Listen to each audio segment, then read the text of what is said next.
घर के आंगन में ही बीचों बीच मंडप बनाया गया था, जिस पर चमचमाते तोरण लगाए गए थे। मंडप के चारों कोनों पर मिट्टी के 7 कलश एक के ऊपर एक रखे गए थे, जो अलग अलग रंगों, छोटी छोटी मोतियों और चमकीले शीशों के टुकड़ों से सजे हुए थे। घर के बाहरी हिस्से में जगमग करते हुए रंग बिरंगे लाइट की लड़ियां लगाई गई थी। यूँ समझ लीजिए, पूरे घर को दुल्हन की तरह सजा दिया गया था। श्रीमती तिवारी चाहती थी प्रिया की शादी में हल्दी, मेहंदी, संगीत से लेकर विदाई तक का हर रस्म घर से ही हो। इसलिए उन्होंने केवल रिसेप्शन के लिए मांगलिक भवन की बुकिंग करवा रखी। गीत संगीत के साथ ही शादी की रस्में शुरू हो गई। श्रीमती तिवारी भाग भाग कर सारे काम अपनी निगरानी में करवा रही थी। वह नहीं चाहती थी कि प्रिया की शादी में किसी प्रकार की कोई कमी रह जाए। इस भीड़ भाड़ और आनंद उल्लास के माहौल में नहीं चाहते हुए भी कभी कभी शोभा की आंखें छलक जाती।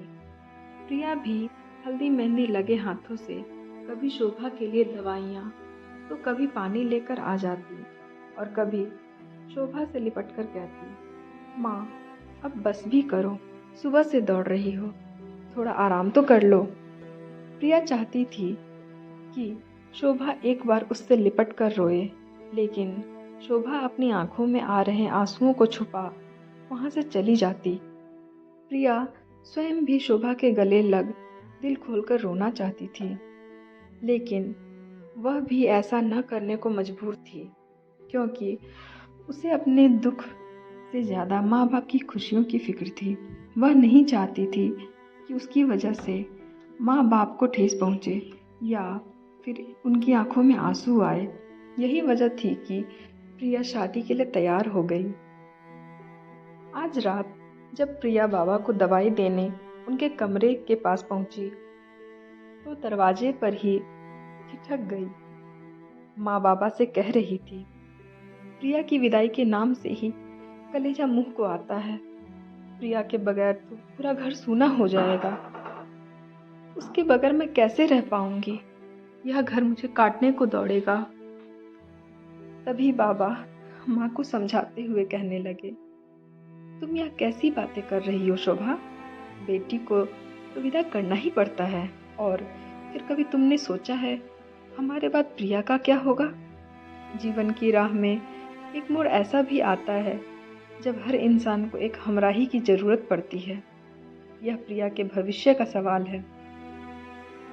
राजेश बहुत ही अच्छा लड़का है। वह हमारी प्रिया को खुश रखेगा। हमारी बेटी रानी बनकर रहेगी। रानी बनकर, ऐसा कहते हुए बाबा का कंठ भर आया। माँ बाबा के रुआसे स्वर जानकर बोली, मैं सब समझती हूँ, लेकिन क्या आप प्रिया के बगैर रह पाएंगे? मुझसे ज्यादा स्नेह तो आप करते हैं प्रिया से, उसमें तो आपकी जान बसती है। बाबा माँ से कुछ कहे बगैर चुपचाप दीवार पर लगी दीपक की तस्वीर की ओर निहारने लगे। फिर एक लंबी सांस लेते हुए बोले, शोभा अपने मन को कड़ा कर लो।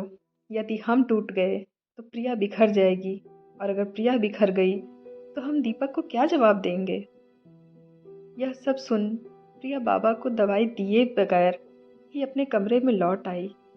अपने हाथों में दीपक और अपनी शादी की तस्वीर लिए दीपक के चेहरे पर हाथ फेरती अतीत की गलियारों में चहलकदमी करने लगी। प्रिया की आंखों के सामने दीपक और उसकी शादी की सुनहरी यादें पंख पसारे चलचित्र की भांति चलने लगे। प्रिया अब तक नहीं भूली वह लम्हा जब वह पहली बार ब्याह कर इस घर में आई थी। दीपक उसमें इतना खोया रहता था कि कई बार वह स्वयं से शर्मा जाती। माँ बाबा से दुलार इतना मिलने लगा कि उसे मायके की भी सुध ना रही। माँ बाबा और दीपक तीनों प्रिया का ऐसे ख्याल रखते मानो वो कोई छोटी सी बच्ची हो। दीपक चाहता था प्रिया अपनी बीई की पढ़ाई पूरी कर ले, लेकिन प्रिया अब उस ओर बिल्कुल भी ध्यान नहीं दे रही थी, या यूं समझ लीजिए वह ध्यान देना ही नहीं चाहती थी। वह सब छोड़ घर गृहस्थी में रम जाना चाहती थी। दीपक को पाने के पश्चात अब उसके मन में कुछ और शेष पाने की अभिलाषा ही नहीं रही। सब कुछ बहुत अच्छा चल रहा था, लेकिन नियति को तो शायद कुछ और ही मंजूर था। अभी प्रिया की शादी के कुछ ही महीने बीते थे। उसके हाथों में रची मेहंदी के रंग भी नहीं उतरे थे कि एक रोड एक्सीडेंट में दीपक की मौत हो गई और पलक झपकते ही खुशियों के सारे पल फना हो गए। दीपक के जाते ही लोगों के देखने का नजरिया ही बदल गया। लोग तरह तरह की बातें बनाने लगे। कुछ लोग कहने लगे कि इसके पैर पड़ते ही घर का चिराग बुझ गया। जिस प्रिया को कल तक घर की लक्ष्मी कहा जा रहा था, आज उसे अशुभ की संज्ञा दी जाने लगी। समाज में कई प्रकार की कानाफूसी होने लगी, जो उड़ती हुई माँ बाबा के कानों पर भी पड़ी। इन बातों से माँ तो कभी विचलित हो उठती तो बाबा उसे शांत कराते, लेकिन कभी प्रिया को इस बात का आभास नहीं होने देते। दीपक की मृत्यु के पश्चात प्रिया के जीवन में सब कुछ बदल गया था। अगर नहीं बदला था तो केवल प्रिया के प्रति माँ बाबा का प्यार। वे आज भी उसे उतना ही प्यार करते थे, बल्कि पहले से और ज़्यादा करने लगे थे। माँ तो प्रिया को पल भर के लिए भी अकेला नहीं छोड़ती। इसी सब के बीच एक रोज प्रिया के माता पिता उसे लेने पहुंचे तो बाबा अपने हाथ जोड़कर उनसे कहने लगे, प्रिया आपकी अपनी बेटी है, आप जब चाहें उसे ले जा सकते हैं। दीपक हमारे घर का चिराग था और अब प्रिया ही इस अंधियारे घर की ज्योति है। लेकिन फिर भी यदि आप प्रिया को अपने संग ले जाना चाहें तो हम रोकेंगे नहीं। यह सब सुनने के बाद प्रिया के माता पिता उसे साथ लिए बगैर ही लौट गए। प्रिया ने मुस्कुराना ही छोड़ दिया था। उसके पायल की छमछम और चूड़ियों की खनखन उसकी सिसकियों में कहीं खो गई। तभी एक दिन प्रिया के सिर पर हाथ फेरते हुए बाबा बोले, प्रिया तुम अपनी अधूरी पढ़ाई पूरी कर लो, व्यस्त रहोगी तो तुम्हारा मन भी लगा रहेगा।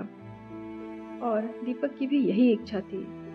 प्रिया भी मान गई और उसने अपनी बीई इन टेक्सटाइल की पढ़ाई फिर से शुरू कर दी। धीरे धीरे प्रिया की जिंदगी फिर मुस्कुराने लगी। पढ़ाई पूरी होते ही बाबा ने अपने टेक्सटाइल इंडस्ट्री का कार्यभार प्रिया को सौंप दिया ताकि वह व्यस्त रहे। प्रिया भी इंडस्ट्री के सभी काम ऐसे संभालने लगी जैसे दीपक ने संभाल रखा था।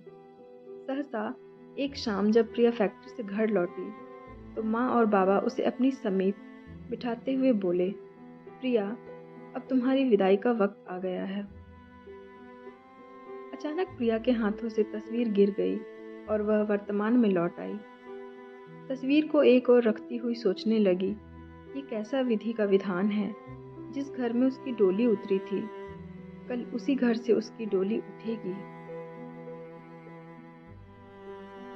दोस्तों, प्रिया को एक ऐसा ससुराल मिला जो उसका मायका बन गया।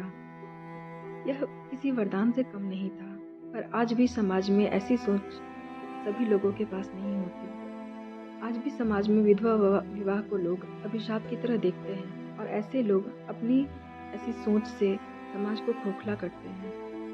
आप क्या सोचते हैं, मुझे कमेंट में ज़रूर बताएं।